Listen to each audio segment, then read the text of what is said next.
இப்ப இந்த நிமிஷம் உங்களுக்கு புடிச்ச யாராவது ஒருத்தவங்க உங்கள ரொம்ப காயப்படுத்திட்டு, அதிலிருந்து மீள முடியாம அழுதுகிட்டு இருக்கீங்களா?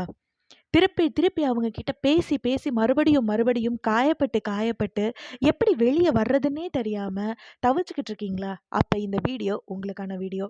நம்மளோட வாழ்க்கையில நம்ம யாராவது ஒருத்தவங்கள ரொம்ப அதிகமா நேசிப்போம். அவங்க நம்மள புரிஞ்சுக்கணும் அப்படின்னு சொல்லிட்டு எதிர்பார்ப்போம். ஆனா எல்லா சூழ்நிலையிலும் அவங்க நம்மள புரிஞ்சுக்குவாங்களா அப்படின்னு கேட்டா, அது ஒரு பெரிய கேள்விக்குறி தான். ஒண்ணு அவங்க ஒரு சில சூழ்நிலையில நம்மள புரிஞ்சுக்கலாம். இல்ல அவங்க கடைசி வரைக்கும் நம்மள புரிஞ்சுக்காமலேயே போகலாம்.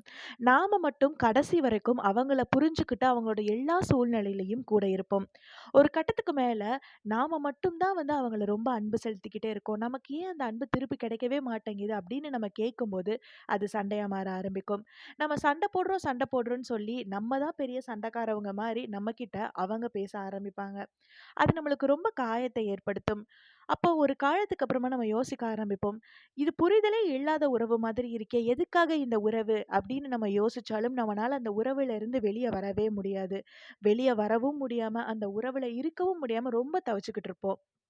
திடீர்னு அவங்க நான் பண்ணது தான் தப்பு. இனிமேல் நான் இந்த மாதிரி பண்ண மாட்டேன் அப்படின்னு சொல்லிட்டு வராங்கன்னா, உடனே நம்ம மனசு இளகிடும். நம்ம எவ்வளோ காயப்பட்டிருந்தாலும், சரி இதுக்கப்புறமா அவங்க அப்படி பண்ண மாட்டாங்க அப்படின்னு சொல்லிட்டு, நம்பி மறுபடியும் அவங்க மேல அன்பு செலுத்த ஆரம்பிப்போம். ஆனா, மறுபடியும் அவங்க காயப்படுத்துவாங்க. மறுபடியும் நாம அழுவோம். மறுபடியும் காயப்படுத்துவாங்க. மறுபடியும் அழுவோம். இப்படி 1000 முறை நம்ம வந்து அவங்கள மன்னிச்சுக்கிட்டே இருந்தாலும், மறுபடியும் மறுபடியும் அவங்க நம்மள காயப்படுத்திக்கிட்டே இருக்காங்க.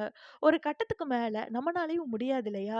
அப்ப நம்ம இது வேண்டாம் அப்படின்னு முடிவு பண்ணா, இல்ல இதுக்கப்புறமா நான் கண்டிப்பா அப்படி பண்ணவே மாட்டேன் அப்படின்னு சொல்லிட்டு சொல்றாங்க அப்படின்னா, மறுபடியும் முழுசா அவங்கள நம்பி உங்களோட உலகமா அவங்கள ஆக்கிக்காதீங்க.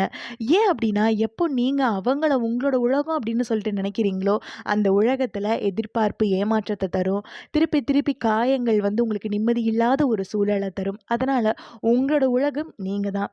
உங்களுக்கு கடைசி வரைக்கும் துணை நீங்க மட்டும் தான் அப்டின்ற உண்மைய நீங்க புரிஞ்சுக்கோங்க. நீங்க அவங்கள புரிஞ்சுக்கிறீங்களா? நீங்க அவங்கள புரிஞ்சுக்கோங்க. அதே புரிதல் திருப்பி கிடைக்கணும் அப்டின்னு சொல்லிட்டு எதிர்பார்க்காதீங்க. அவங்களோட எல்லா சூழ்நிலையிலும் நீங்க கூடவே இருக்கீங்களா? அதே மாதிரி அவங்க திருப்பி பண்ணணும் அப்படின்னு சொல்லிட்டு எதிர்பார்க்காதீங்க. நீங்க அவங்கள ரொம்ப அன்பு செலுத்துறீங்களா? அதே அன்பு திருப்பி வேணும்னு சொல்லிட்டு எதிர்பார்க்காதீங்க. ஏன்னா, நீங்க வேற, அவங்க வேற. நீங்க அவங்கள ஆயிரவே முடியாது அப்படின்ற உண்மைய நீங்க புரிஞ்சுக்கோங்க. அத மீறி அந்த உறவுல இருக்கணும். ஆனா, அந்த உறவ விட்டு உங்கனால வெளியவே போக முடியாத ஒரு சூழ்நிலை அப்படின்னா, தயவு செஞ்சு அமைதியா போயிடுங்க. ஏன்னா, நீங்க அழுது கேட்டு, கேட்டு, கேட்டு, கேட்டு அந்த விஷயம் உங்களுக்கு கிடைக்க போறதே கிடையாது. அப்படின்ற உண்மைய நீங்க புரிஞ்சுக்கோங்க. அவங்க அவ்வளோதான். நீங்க இவ்வளோதான். அதனால 50, 50 ஒரு ரிலேஷன்ஷிப்ல இருக்கணும் அப்படின்னா, அது வந்துட்டு 2 பேருமே எஃபோர்ட் போட்டா மட்டும் தான் முடியும். ஒரு சைடு 80 இன்னொரு சைடு 20 இருக்கு அப்படின்னா, அத 50 ஆக்குறது அப்படின்றது ரொம்ப கஷ்டமான விஷயம். அதனால இதுக்கப்புறமா உங்கள யாராவது காயப்படுத்துறாங்க ரொம்ப நீங்க நேசிக்கிறவங்க அப்படின்னா, ஒரு விஷயத்த புரிஞ்சுக்கோங்க. அவங்க அவ்வளோதான். அப்படின்ற மனநிலைக்கு வந்துட்டு ரொம்ப அமைதியா விட்டுட்டு போயிட்டீங்க அப்படின்னா, நீங்க நிம்மதியா இருந்துக்கலாம். ஒரு பாயிண்ட்ல நம்ம எல்லாருமே ஒரு விஷயத்த புரிஞ்சுக்கணும்.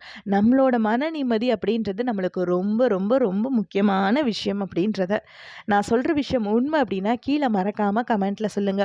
உங்களுக்கும் இந்த மாதிரி அனுபவம் இருக்கு அப்படின்னா, கீழ ஷேர் பண்ணுங்க.